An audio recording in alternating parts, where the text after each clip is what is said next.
મને એવું હતું કે મને મારું ઘર અપનાવશે, કારણ કે મેં આવડી થઈ, મેં મારા ઘર માટે જે કર્યું છે.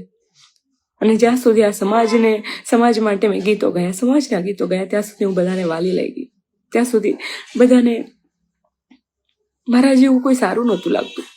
અને આજે જ્યારે એક દીકરી પોતાના માટે કંઈક વિચારે છે, એવી એક દીકરી મારા ઘરમાં નથી એવો માહોલ, એટલે મેં ઘરે ના કીધું અને મારે આ પગલું ભરવું પડ્યું. પણ હા, જેટલા પણ સમજે છે એ લોકોને કહું છું કે ઘરમાં એવો માહોલ બનાવો કે દીકરી ભાગે નહીં, અને દીકરી તમને સામેથી કહી શકે કે મને પ્રેમ છે. પ્રેમ કરવો એ કંઈ ગુનો નથી. જો મારા બાપનો જીવ બળતો હોય તો હું પણ એક દીકરી છું, અને મારામાં પણ જીવ છે, અને મારો જીવ એ બળ્યો છે. આજે તમે આખા સમાજે થઈને મને ચર્ચાનો વિષય કરી નાખ્યો છે.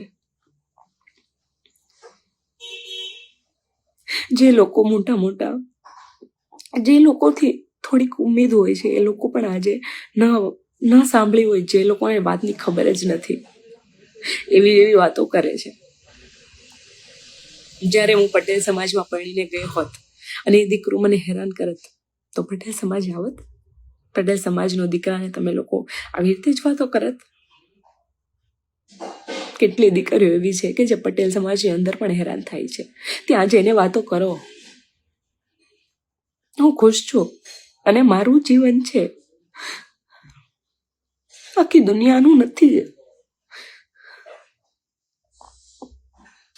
હરેક વ્યક્તિનું પોતાનું જીવન હોય છે. મને તો એવું લાગે છે કે મારું જીવન લોકોનું જીવન થઈ ગયું છે હવે. આવી ઉમ્મીદો પટેલ સમાજથી નહોતી મને.